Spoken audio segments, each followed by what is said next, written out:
When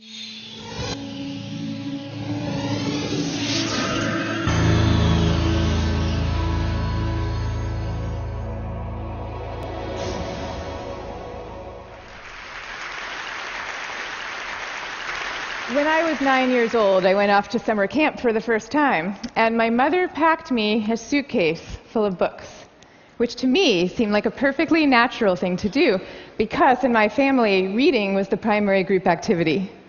And this might sound antisocial to you, but for us, it was really just a different way of being social. You had the animal warmth of your family sitting right next to you, but you were also free to go roaming around the adventure land inside your own mind.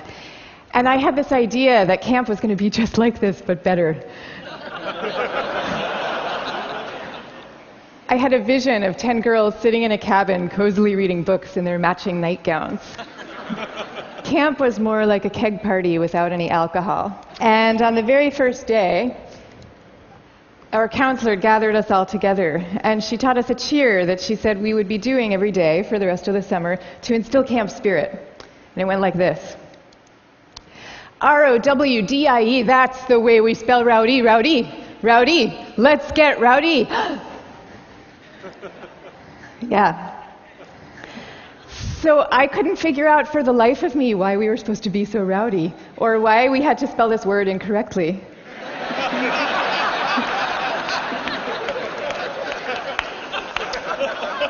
But I recited the cheer. I recited the cheer along with everybody else. I did my best. And I just waited for the time that I could go off and read my books. But the first time that I took my book out of my suitcase, the coolest girl in the bunk came up to me and she asked me, "Why are you being so mellow?" Mellow, of course, being the exact opposite of R-O-W-D-I-E.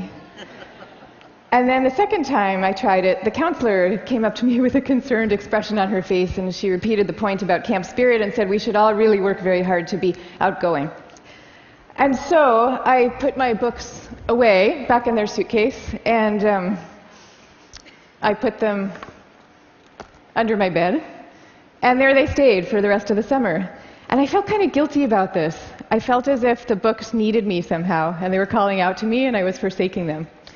But I did forsake them, and I didn't open that suitcase again until I was back home with my family at the end of the summer.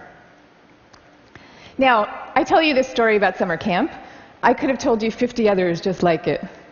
All the times that I got the message that somehow my quiet and introverted style of being was not necessarily the right way to go, and that I should be trying to pass as more of an extrovert. And I always sensed deep down that this was wrong, and that introverts were pretty excellent just as they were. But for years I denied this intuition, and so I became a Wall Street lawyer, of all things, instead of the writer that I had always longed to be, partly because I needed to prove to myself that I could be bold and assertive too. And I was always going off to crowded bars when I really would have preferred to just have a nice dinner with friends.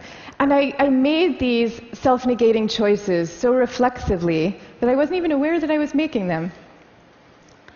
Now, this is what many introverts do, and it's our loss for sure, but it is also our colleagues' loss and our community's loss, and at the risk of sounding grandiose, it is the world's loss, because when it comes to creativity and to leadership, we need introverts doing what they do best. 1/3 to 1/2 of the population are introverts. 1/3 to 1/2. So that's 1 out of every 2 or 3 people you know. So even if you're an extrovert yourself, I'm talking about your coworkers and your spouses and your children and the person sitting right next to you right now.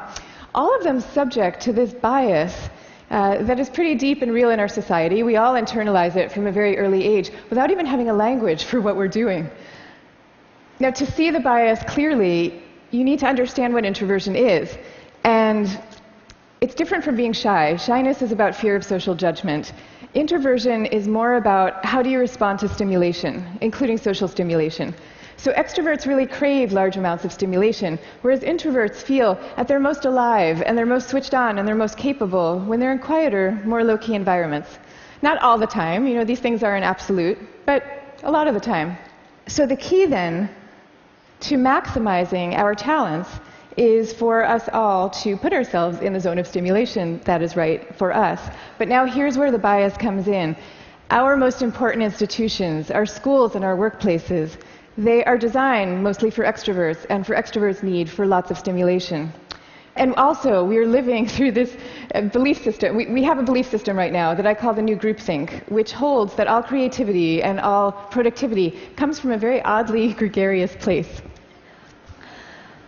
So if you picture the typical classroom nowadays, when I was going to school, we sat in rows. We sat in rows of desks like this, and we did most of our work pretty autonomously.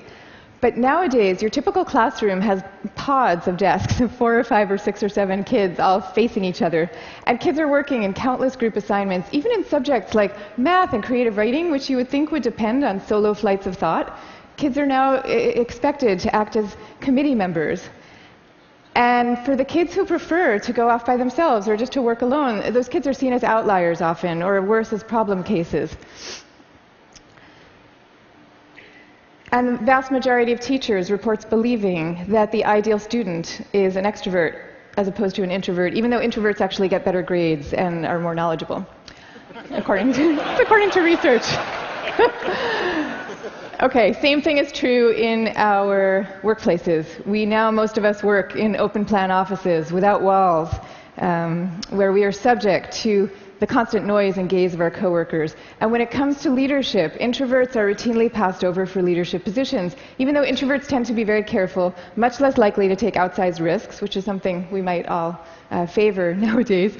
And interesting research by Adam Grant at the Wharton School has found that introverted leaders often deliver better outcomes than extroverts do, because when they are managing proactive employees, they're much more likely to let those employees run with their ideas, whereas an extrovert can quite unwittingly kind of get so excited about things that they're putting their own stamp on things, and other people's ideas might not as easily then bubble up to the surface. In fact, some of our transformative leaders in history have been introverts. I'll give you some examples. Eleanor Roosevelt, Rosa Parks, Gandhi, all these people describe themselves as quiet and soft-spoken and even shy. And they all took the spotlight even though every bone in their bodies was telling them not to. And this turns out to have a special power all its own, because people could feel that these leaders were at the helm, not because they enjoyed directing others, and not out of the pleasure of being looked at. They were there because they had no choice, because they were driven to do what they thought was right. Now, I think at this point it's important for me to say that I actually love extroverts. I always like to say some of my best friends are extroverts, including my beloved husband. And we all fall at different points, of course, along the introvert-extrovert spectrum. Even Carl Jung, the psychologist who first popularized these terms, said that there's no such thing as a pure introvert or a pure extrovert. He said that such a man would be in a lunatic asylum if he existed at all.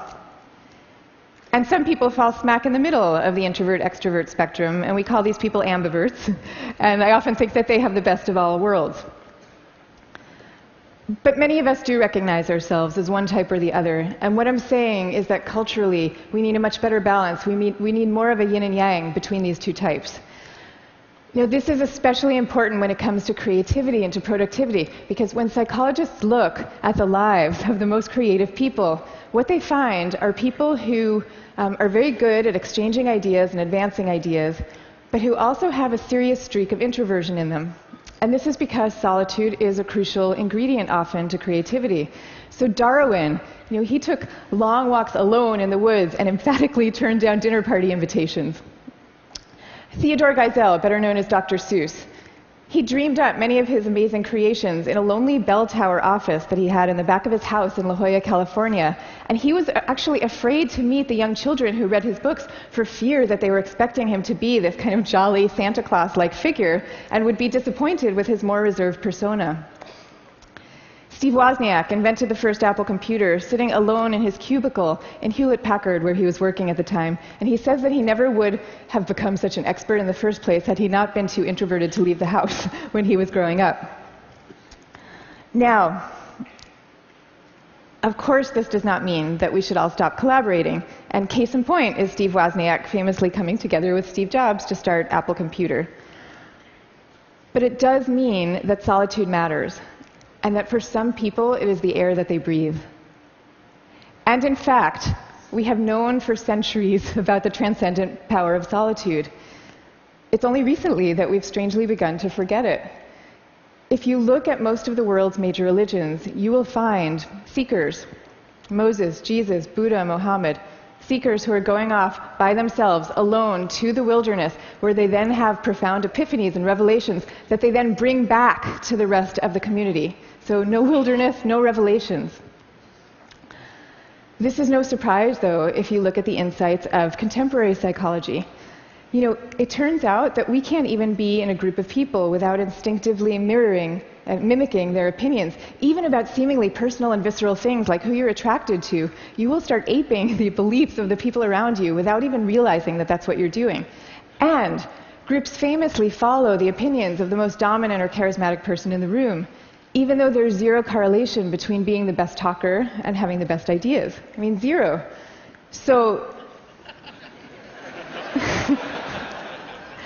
you might be following the person with the best ideas, but you might not.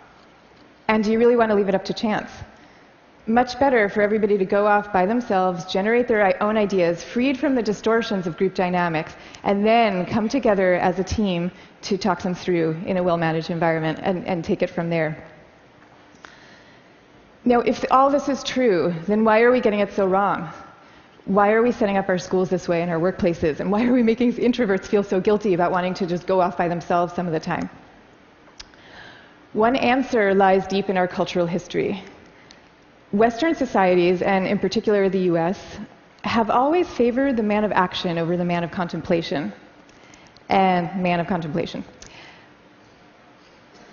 But in America's early days, we lived in what historians call a culture of character, where we still, at that point, valued people for their inner selves and their moral rectitude. And if you look at the self-help books from this era, they all had titles with things like character, the grandest thing in the world. And they featured role models like Abraham Lincoln, who was praised for being modest and unassuming. Ralph Waldo Emerson called him a man who does not offend by superiority. But then we hit the 20th century, and we entered a new culture that historians call the culture of personality. You know, what happened is we had evolved from an agricultural economy to a world of big business. And so suddenly people are moving from small towns to the cities. And instead of working alongside people they've known all their lives, now they are having to prove themselves in a crowd of strangers. So quite understandably, qualities like magnetism and charisma suddenly come to seem really important. And sure enough, the self-help books change to meet these new needs. And they start to have names like How to Win Friends and Influence People. And they feature as their role models really great salesmen. So that's the world we're living in today. That's our cultural inheritance. Now, none of this is to say that social skills are unimportant. And I'm also not calling for the abolishing of teamwork at all. The same religions who send their sages off to lonely mountaintops also teach us love and trust. And the problems that we are facing today in fields like science and in economics are so vast and so complex that we are going to need armies of people coming together to solve them, working together. But I am saying that the more freedom that we give introverts to be themselves, the more likely that they are to come up with their own unique solutions to these problems. So now, I'd like to share with you what's in my suitcase today.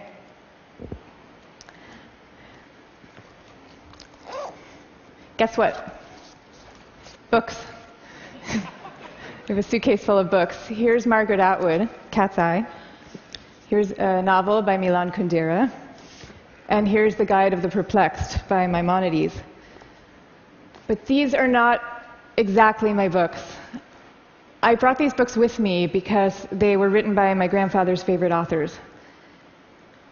My grandfather was a rabbi, and he was a widower who lived alone in a small apartment in Brooklyn. That was my favorite place in the world when I was growing up, partly because it was filled with his very gentle, very courtly presence, and partly because it was filled with books. I mean, literally, every table, every chair in this apartment had yielded its original function to now serve as a surface for swaying stacks of books. Just like the rest of my family, my grandfather's favorite thing to do in the world was to read.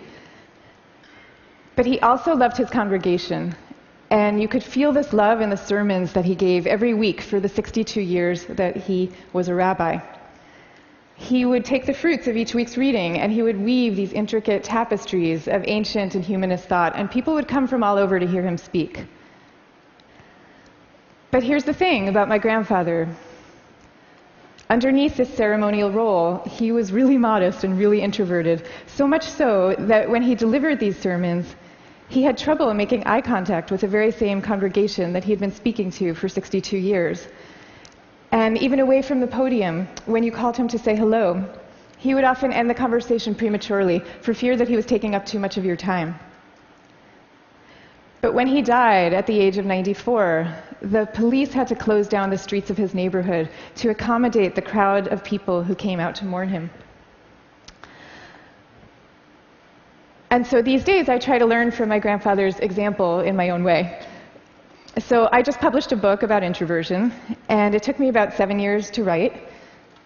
And for me, that 7 years was like total bliss, because I was reading, I was writing, I was thinking, I was researching. It was my version of my grandfather's hours a day alone in his library.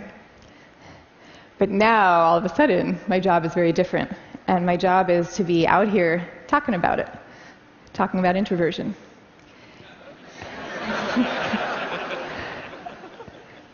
And that's a lot harder for me, because as honored as I am to be here with all of you right now, this is not my natural milieu. So I prepared for moments like these as best I could. I spent the last year practicing public speaking every chance I could get, and I called this my year of speaking dangerously. And that actually helped a lot. But I'll tell you, what helps even more is my sense, my belief, my hope, that when it comes to our attitudes to introversion and to quiet and to solitude, we truly are poised on the brink of dramatic change. I mean, we are. And so I am going to leave you now with 3 calls for action for those who share this vision. Number 1, stop the madness for constant group work. Just stop it. Thank you. And I want to be clear about what I'm saying, because I deeply believe our offices should be encouraging casual, chatty, cafe-style types of interactions, the kind where people come together and serendipitously have an exchange of ideas. That is great. That's great for introverts, and it's great for extroverts. But we need much more privacy, much more freedom, much more autonomy at work. School, same thing. We need to be teaching kids to work together, for sure. But we also need to be teaching them how to work on their own. This is especially important for extroverted children, too. They need to work on their own because that is where deep thought comes from, in part. Okay, number 2, go to the wilderness. Be like Buddha. Have your own revelations. I'm not saying that we all have to now go off and build our own cabins in the woods and never talk to each other again. But I am saying that we could all stand to unplug and get inside our own heads a little more often. Number 3, take a good look at what's inside your own suitcase and why you put it there. So extroverts, maybe your suitcases are also full of books, or maybe they're full of champagne glasses or skydiving equipment. Whatever it is, I hope you take these things out every chance you get and grace us with your energy and your joy. But introverts, you being you probably have the impulse to guard very carefully what's inside your own suitcase. And that's okay. But occasionally, just occasionally, I hope you will open up your suitcases for other people to see, because the world needs you and it needs the things you carry. So I wish you the best of all possible journeys and the courage to speak softly. Thank you very much. Thank you. Thank you. Thank you. Thank you.